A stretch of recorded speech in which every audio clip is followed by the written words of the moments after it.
Being a programmer, one of my dreams has always been to create an original video game. Something that nobody in the industry has done before. After seeing Spore, I became intrigued. Here was an attempt at putting people in control of the universe. After looking at what made video games popular, I realized the main aspect was control. People in their daily lives have no control over their environment. They are told what to do, where to go, and how to live. Their jobs consist of standing or sitting somewhere until it's 5 p.m. and they're allowed to head back home. It's no mystery why they're unhappy. For many people, video games are an escape to a world where they're in control, or live exciting fake lives filled with adventure. The aspect of control is found in strategy games, the adventure and role-playing games generally. I looked at games like The Sims and noticed what made them so popular.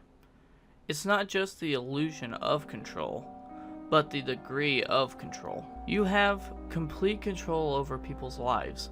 Before The Sims, there was Sim Earth, a game in which you do not control individual people, but an entire Earth. I came to the conclusion that I had to develop a game similar to Spore, in which the player subtly guides evolution. What caused Spore to be such a failure is the lack of control people had. It hardly resembles evolution. To do this, I began by generating a physics system. I know a little in physics, but I decided to study it, and tried to create a simplified version in which certain particles can interact in specific manners. When it comes down to it, physics is simply complex mathematics.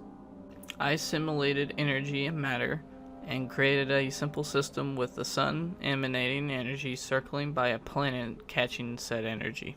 I decided to create simple basic cells from scratch that were hard-coded, so to speak, in the system I was designing. They lived off the energy emitted by the sun and had a generic code that coded for the substance produced by the cells.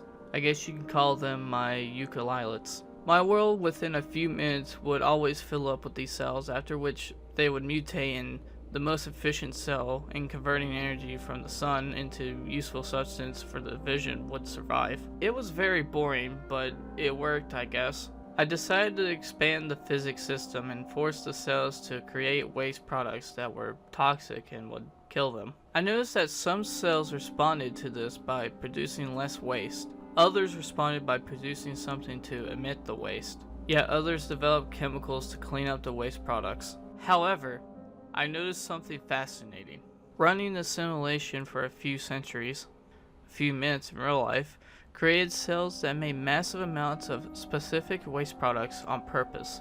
I noticed that the other cells died as a result of this, to which the other cells responded by usurping the building blocks. The first predators were born. With the first predators, diversity in this whole world rapidly increased. Some grew a response to flee when they encountered these toxins. Others grew a resistance to them. The ones that grew resistance would eventually grow to utilize the toxin products. Eventually, I noticed something interesting. The cells that escaped from the toxin grouped up with the cells that utilized the toxin. They stayed close together and helped each other. Eventually, these types of cells would attach to one another. They would form a weird symbiosis, where the cell that would normally flee would now move towards places where the toxins are, and the other cells would consume the toxins and provide the mover with some of the energy. Without going into much detail, I became very excited and decided to let this simulation run during the morning. I had stayed up until 5 a.m. While I went to bed, when I woke up around 11, I noticed the world that I had created had changed and was barely recognizable. A massive plant-like structure grew in the world, consuming by other organisms that ate these plants.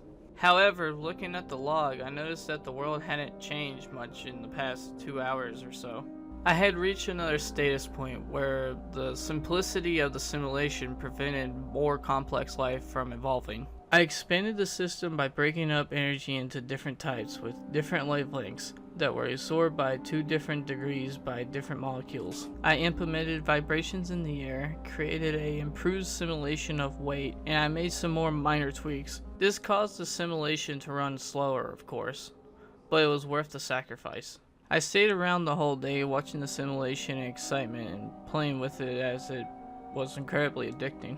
Complex organisms evolved that cooperated. Plants that depended on each other or attracted predators that ate the horrible looking creatures that ate from them. I had fun, and I noticed that some of the creatures evolved warning calls. This means that if they noticed a predator, they would issue a sound and all the others would flee into holes that they dug into the earth. Others evolved mating calls.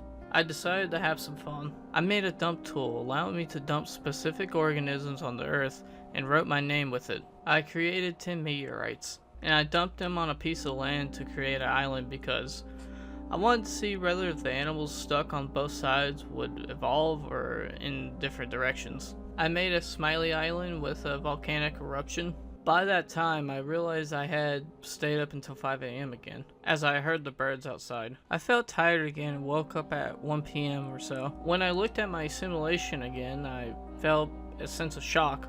Different groups of animals of one species had made a statue with stones, some in a form of a smiley and some in the form of my name. I didn't know why they were doing this or how. What I did notice is they would attack each other from time to time.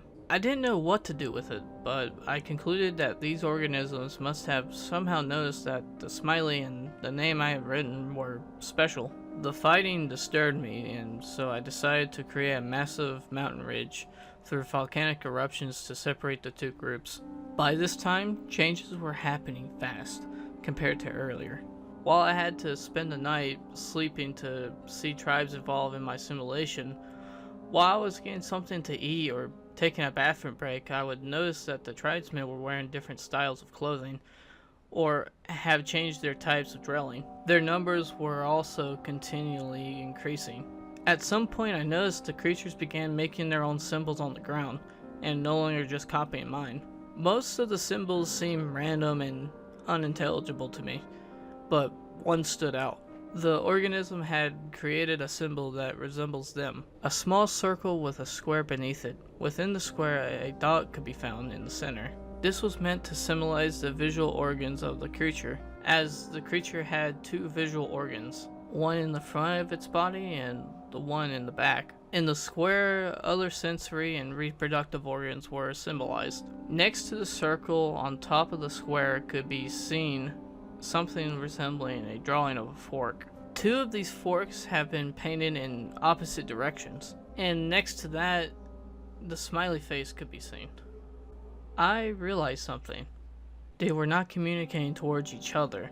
They were trying to communicate to something out there. My meddling in their landscape has somehow made them realize that there's something powerful was out there, capable of changing their world. I wonder whether symbols like Stonehenge and the pyramids in our own world could be a sign of primitive people trying to do the same thing, begging their creator or overseer to initiate contact with them. However, one thing was undeniable by now. These creatures realized there is something out there. I wondered long, did I have a responsibility to initiate contact with something that isn't real? Or are these creatures real in a different way? Can something be real merely by being capable of having a concept of itself? And even if they are real, does that mean they would be better off with me initiating contact with them? Should I change my simulation to assure them permanent happiness? And is it even possible for me to do such a thing? I didn't want to confirm my existence to them, but I did want to be able to talk to them. I decided to program a prophet, an organism that looks like them but cannot be proven by them to be different from themselves and is fully controlled by me. I let it be born into a powerful position as the son of a leader. I decided to lead by example and seek to teach these creatures English. As prophet, I instructed them that English was the language we could use to communicate with the greater one. They would have no way to be sure if it was true or not. I hadn't made up my mind yet about whether I would reveal myself or not, but I did want to be capable of understanding what they wanted to tell me. In a few generations, they all spoke English, and rapidly signs began to emerge on the ground in English. Guide us. Show us your greatness. Help us. And during the times of disease or hunger or general misery, give us food. Show us a miracle.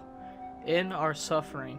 I decided that I couldn't maintain a world with such suffering as emerged in the simulation without intervening. Why would I accept a world with death and rape and murder if I could make one without it? I implemented fixes that were gradual so they could not be proven to be miraculous. Murder and rape would over the years become rarer, and so would death at a young age. I figured that they would not notice if the change happened over generations, but they did. Thank you. All blessings be upon the greatest. We love you.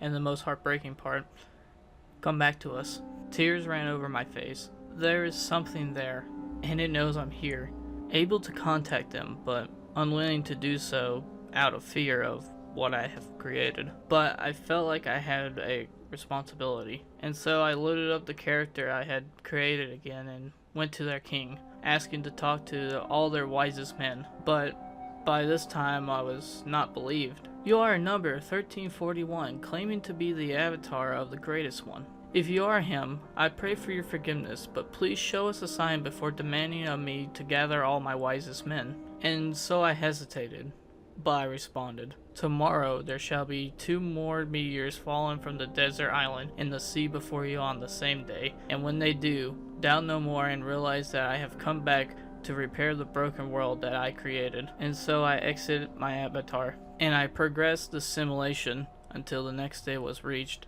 And I threw 2 meteors down on the desert island before the mainland, where thousands had gathered to watch whether a sign would be given. Celebrations were held. All the sentient organisms gathered around the small house where I had exited my avatar, and laid flat on the ground in apparent worship of the man who was last seen there and afraid of coming close. I didn't know who was more afraid by now, me or them. I loaded into my avatar again and exited the house.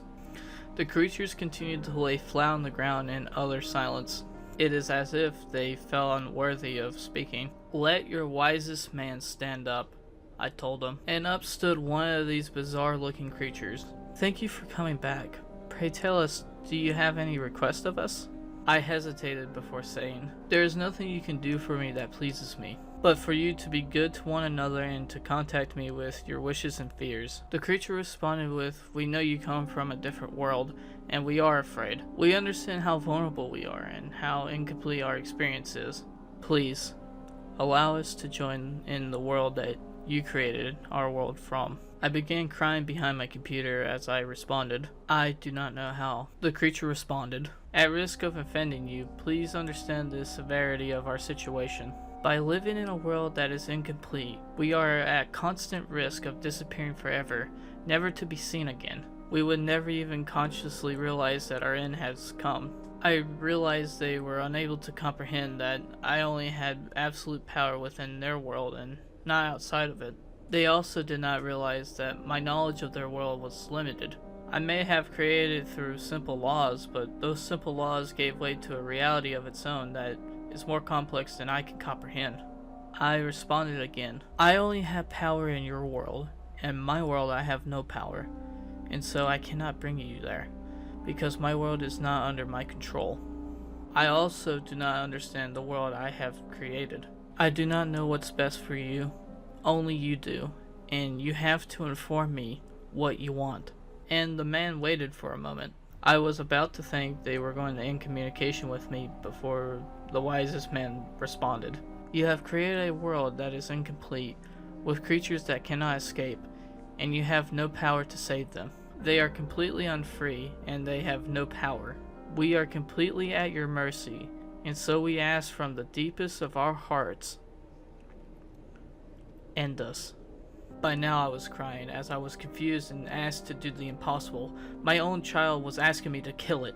This is when I noticed my lights in my room started to flicker, before my computer suddenly shut down. I screamed upon trying to turn on my computer again. I noticed it wasn't working. I called the power company, who told me that due to an accident, a power surge had traveled through the grid. They promised me they would pay for any damages done. I hung up and contemplated. The coincidence of what just happened was too great to be imaginable. And I wonder, if these creatures were at the mercy of a confused creator, could the same thing be said of me? And if so, did my creator just prevent me from repeating his own mistake?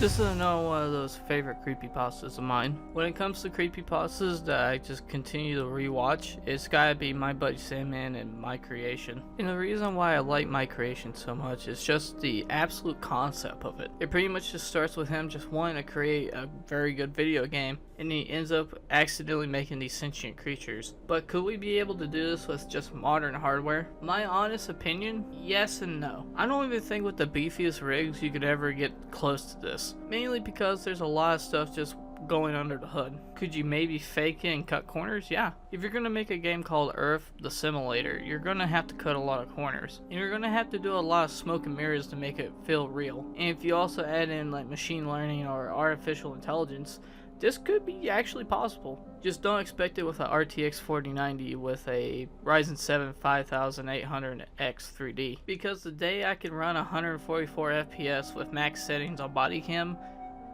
that's when I can confidently say we could probably calculate the Earth and like actually make a simulator out of it. But until then, I hope it's not too much like Some Ordinary Gamers Haunted Gaming. I mean, that's the real inspiration on why I make these kinds of videos right now. But I'm really just pushing to try to make it my own little thing. But other than that, I hope you enjoyed the video. Like, comment, subscribe. Skiddly bobbity boop. I'm out.